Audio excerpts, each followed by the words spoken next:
about to see why Penmade products are so good, so fresh, and why Penmade's been Philadelphia's hometown favorite since 1927. It's simple, really. We use wholesome, natural ingredients from nearby dairy farms. And then we rush to your market. So no matter where you live in the Delaware Valley, you get our Penmade yogurt, sour cream, cottage cheese, and dips when they're as fresh as can be. Making a difference in the Delaware Valley. Penmade, as fresh as can be.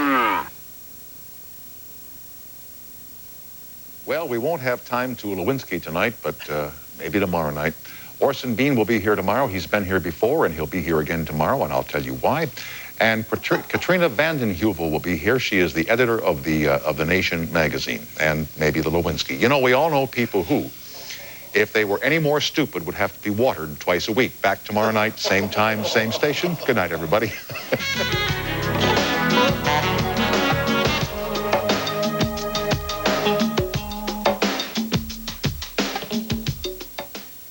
They've made their millions. Now they want to give some of it away.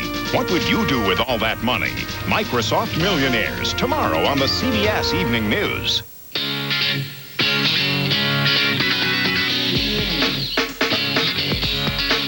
CBS Eye on People, available on cable and satellite. Without a new 98 Jimmy, you could let all the winter fun just slip by, or push a button and get the command of Jimmy's four-wheel drive system. 98 Jimmy, four-wheel anti-lock brakes, a go-anywhere attitude, and the button. Available push-button four-wheel drive to handle almost any driving condition. Drive it for $2.99 per month with a 36-month GMAC Smart Lease. 98 Jimmy, the sure-footed sport utility from GMC. See your Tri-State GMC dealers today. We'll tell you Rosie, Tom, and Demi's real names. Plus, from JFK Jr. to William Kennedy Smith, E.T. has their rare interviews and home movies. Then, few Xena outtakes on E.T. Tomorrow at 7 on KYW 3. It was the tragic air accident that killed 20 vacationers.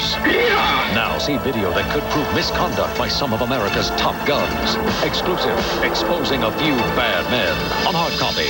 Tomorrow at 7:30 on KYW 3. Rosie, Tom, and Demi's real names. Plus, see... You're watching KYW 3. Live from Independence Mall. This is Eyewitness News. The rescue of a horse is cheered as a small victory in a watery war that's become a daily agony for millions of people in California. Good evening, I'm Trina Robinson. And I'm Larry Kane, and you really have to feel for the people of Central Florida and California. It's going to take them a long time to get over the pain following a torrent of death and destruction. 7 people were killed today alone in the worst of many El Nino storms to hit California this winter. That includes 2 police officers who drowned and several drivers who vanished when part of a highway was swept away in Santa Maria, north of Los Angeles. Look at that. In Laguna Beach, a wall of mud surged into homes after midnight as terrified residents ran for their lives. Throughout parts of California, homes, professions, possessions, and people being washed away by the relentless and ruthless storms. In San Diego, a monstrous sinkhole opened up as if the earth were stabbed by a giant knife. Water pours from broken water mains, and emergency officials say the growing hole is already 65 feet deep, 45 feet wide, and 700 feet long. It actually swallowed 1 car, but no one has been injured. And Larry, in Florida, where homes and lives were torn to shreds by vicious tornadoes, the monumental cleanup is slowly getting underway. Survivors tell terrifying tales of being blown out of windows and thrown across streets. Thousands of people are homeless, 6 still missing, and 39 known dead. Food and medicine are already being brought into the stricken area. In our area tonight, whitecaps fill the inlet between Ocean City and Longport after yet another nor'easter. Earlier today, Eyewitness News was there. A 4-wheel drive vehicle with a family aboard got stuck in flooded streets. You can see it right there. And police had to come to the rescue. And you're looking at a live picture from Atlantic City right now. There are still strong winds down the shore, but things are considerably calmer now than they are earlier.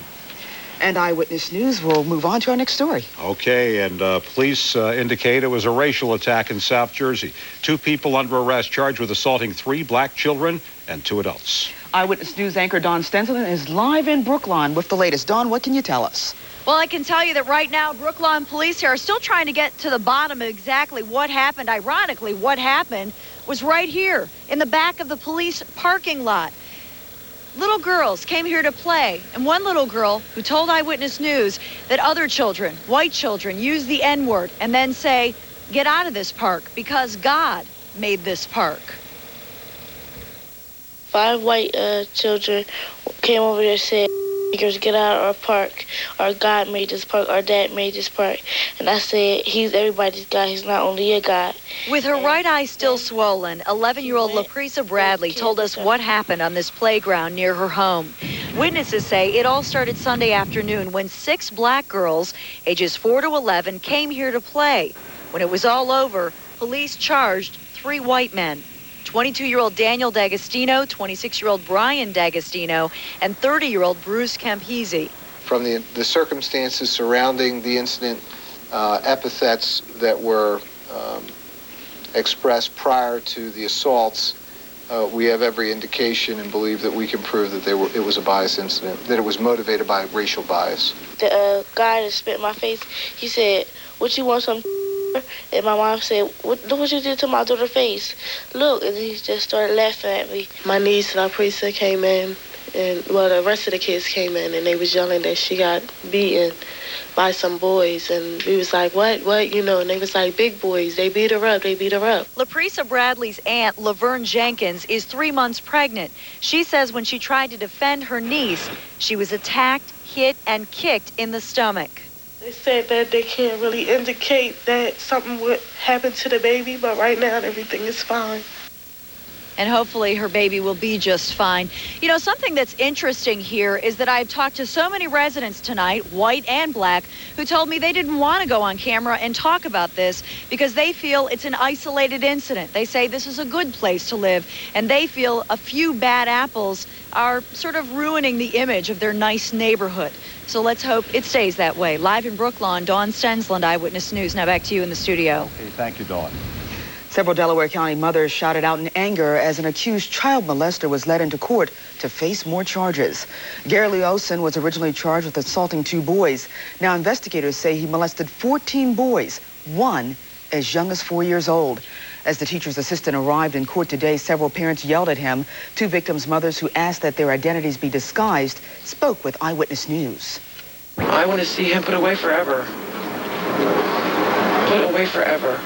Well, I think he's lower than scum because now my child does not trust school teachers. He doesn't trust his counselors. He's leery of a lot of people and a lot of things.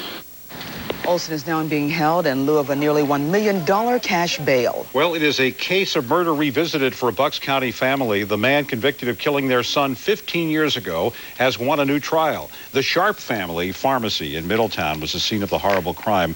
Richard Sharp was shot to death execution style by a robber. A jury took only 20 minutes to convict Clifford Smith, but Smith took his case to the Supreme Court, which upheld an earlier court order to grant him a new trial. Sharp's father says it's like living through the nightmare all over again. He killed us. And when he took my son, he took me too. I think that the man should be put away because he's dangerous and he would do it to somebody else. Bucks County DA Alan Rubenstein prosecuted the first trial, and he vows to win it again. 3 suspects are under arrest in connection with the explosives robbery in western Pennsylvania. Almost a ton of explosives and detonating devices were ripped off from the C&K Coal Company in the town of Sligo outside of Pittsburgh. One suspect reportedly confessed and implicated the others.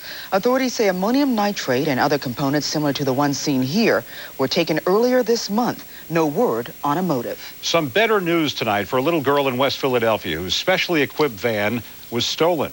Tonight, her wheelchair has been found. Eudacia Rosario was born with birth defects, and she can't walk or talk. We first told you about her back in December.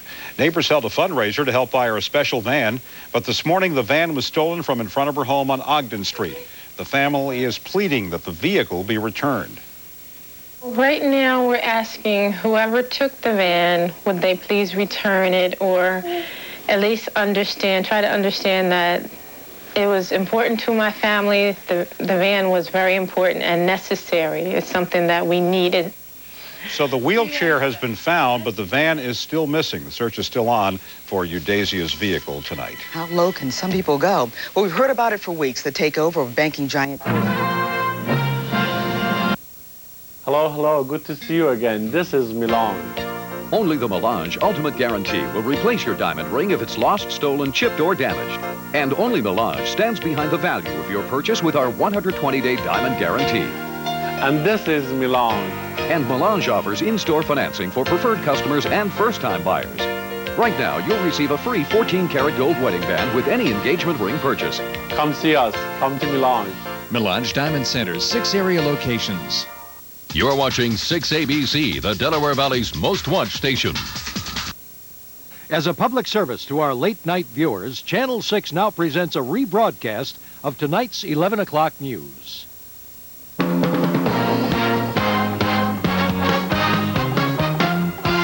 Action News, Delaware Valley's leading news program, with Gary Papa, Dave Roberts, and Jim Gardner. Tuesday night, a carjacking suspect's getaway ends with a crash, and the man who brokered the deal with Iraq is given a hero's welcome. But the big story on Action News tonight is the worst yet of El Nino. It has savaged California, leaving the state covered in mud. It is hard to believe this is Laguna Beach, but it is. The mud is literally swallowing homes, their roofs peeking out from the mud. The landscape is so impassable that rescuers have not been able to get to the scene. We had to do all the evacuating ourselves. We got out at 8:45 and we went up and down the street getting our neighbors. My boyfriend carried out children, 3- and 4-year-old children, through 5 feet of mud, sloshing through. He went back 3 times to get people off the roof. In San Diego, a broken pipe combined with the rain-weakened earth to create a giant sinkhole at the on-ramp of a major highway. The hole is 700 feet long and 65 feet deep. In Ventura County, an apartment building collapsed with people inside. Suffice it to say, I was out of my bedroom in 0.01 seconds. What did it sound like? It was like a nuclear bomb going off. It was just incredible. Fortunately, no one was hurt. Near Los Angeles, flash floods trapped a horse on a sandbar. Rescuers managed to get the horse in a harness, and a helicopter lifted him to safety.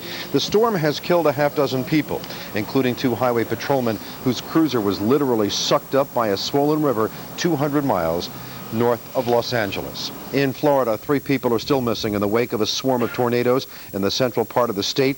The death toll has risen tonight to 39. Rescuers are using dogs in efforts to find bodies of people blown away by this devastating storm. The tornadoes were driven by El Nino, and while authorities were able to issue warnings 20 to 30 minutes in advance, they did little good. Compared to Florida and California, the folks at the Jersey Shore don't have anything to complain about.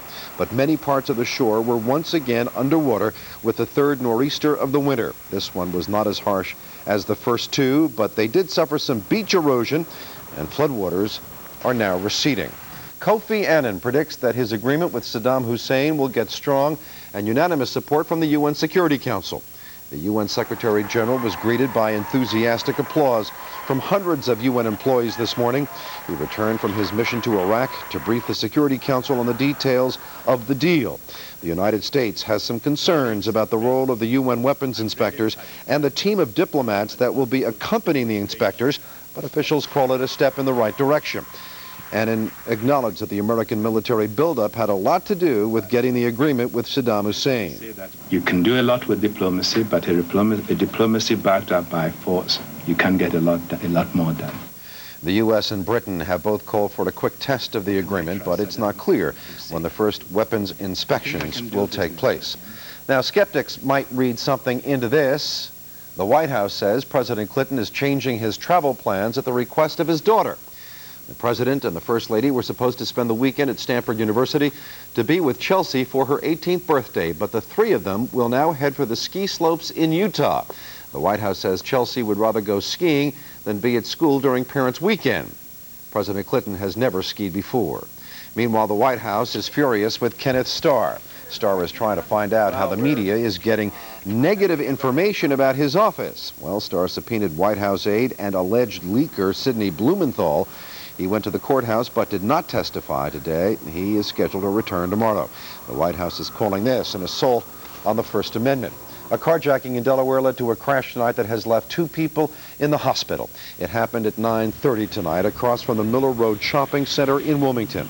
Police say at least 2 suspects carjacked a Ford Explorer. As they tried to make their getaway, police say the carjacker slammed into a Toyota Corolla.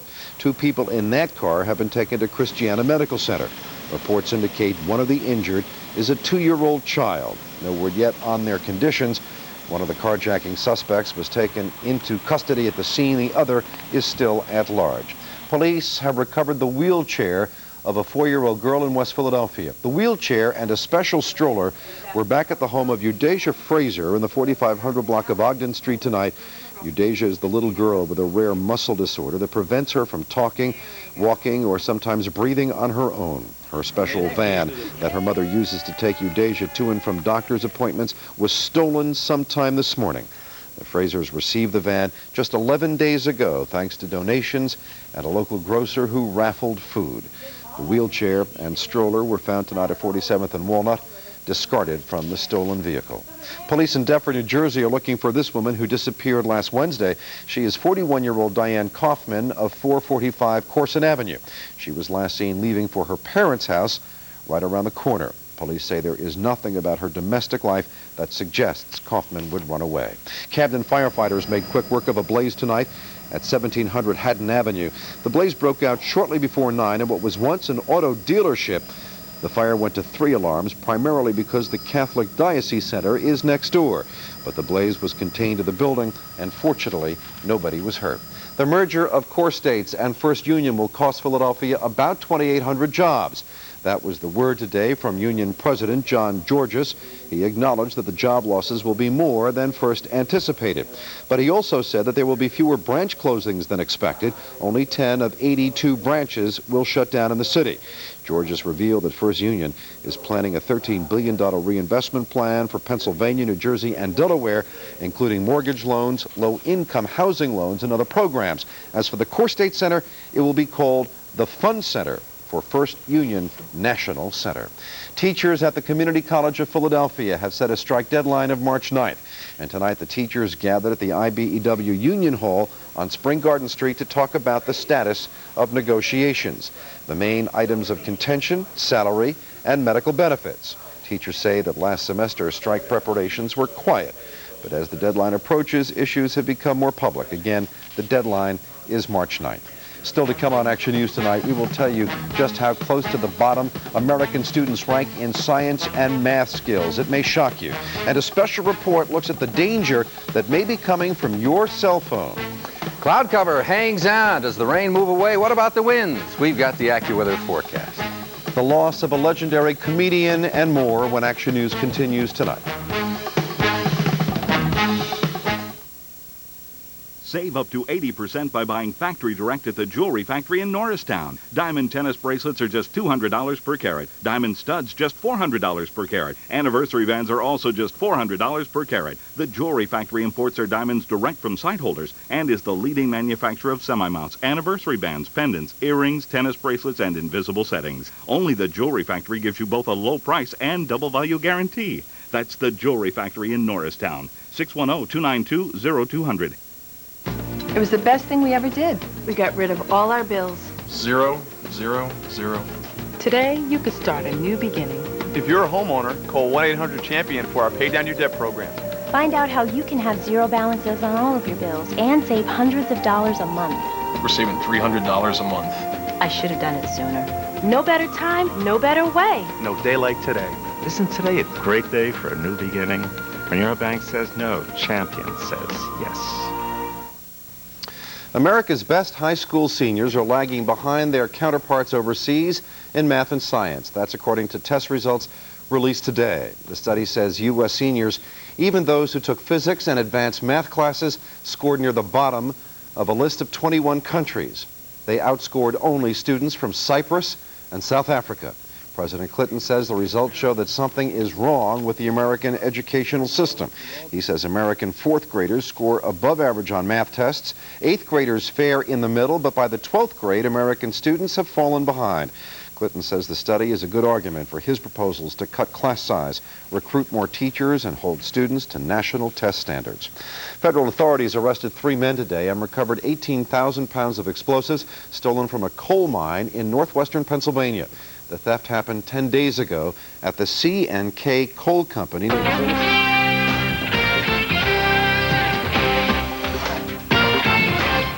evening. I'm Jill Chernikoff. And I'm Rich Noonan. It has been a grim day of searching for survivors. That's first on Fox tonight. In Central Florida, hopes are fading that anyone will be found alive in the mass of twisted metal and splintered lumber. The devastation was left behind by the tornadoes that blasted the area yesterday. So far, 39 bodies have been found after the most deadly string of twisters to ever hit Florida. Steve Brown has the very latest. Some more grim news to report tonight. The death toll from the Florida tornadoes has risen by 1 to 39. The body of a person reported missing was discovered in Seminole County. But today was largely a day for survivor stories, and some of the tornado survivors we talked to today say they can't believe they lived through it. And that's why my neighbors on each side of me are dead and I'm not. Bob Benner returned to his mobile home in Kissimmee today, questioning why he was spared when the deadly tornadoes passed through. No, we don't want to live here no more. My wife is devastated. This Ohio woman says she got off lucky despite a nasty black eye. It does ache. I got a headache, but it'll go away. I'm still living. Meanwhile, in 2 locations in Kissimmee, teams of canine search dogs drifted through the wreckage, hoping to catch the scent of humans beneath the debris. Rescue crews refusing to give up on the remote chance of finding someone buried but still alive. Well, you never give up hope. You know, you always hold out for hope, and that's what we're going to shoot for. Officials say completing the search could take a week.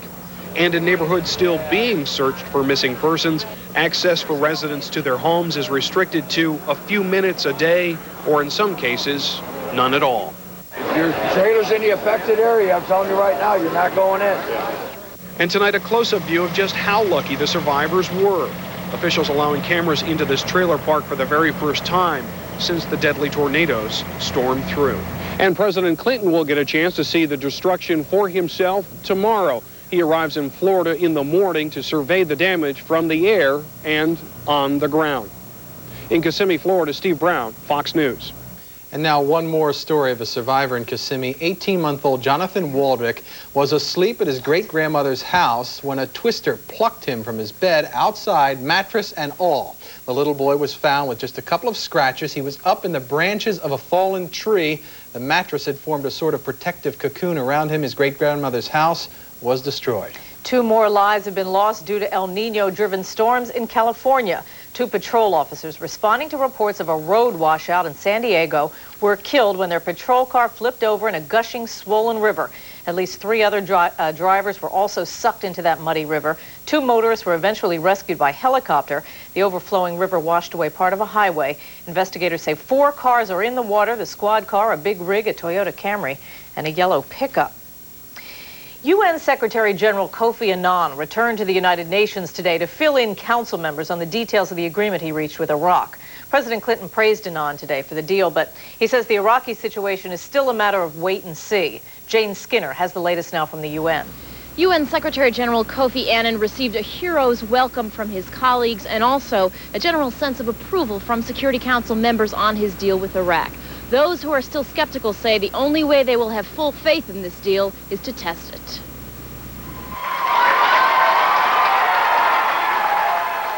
Secretary General Kofi Annan returned to the UN a hero. Proud colleagues lined up to greet the man who brokered the breakthrough deal with Iraq. This agreement can and will work. In a 2-hour meeting, Annan briefed members of the Security Council on the specifics. Their top concern, will Saddam Hussein find loopholes that would allow him to violate the agreement? Ambassador Bill Richardson says there's only one way to know. We have to test it, we have to verify it, and we have to enforce it. As written, the deal gives UN weapons inspectors full access to all sites, including presidential palaces. Diplomats from Security Council nations will accompany those inspectors. We have to be watching very closely now to see not just what Iraq says, but what it does. Not just the stated commitments, but the actual compliance. What Iraq is saying today is that it welcomes a test of its commitment. We would like the world to know the truth, and we will urge the Secretary General to send the new team as urgently as possible.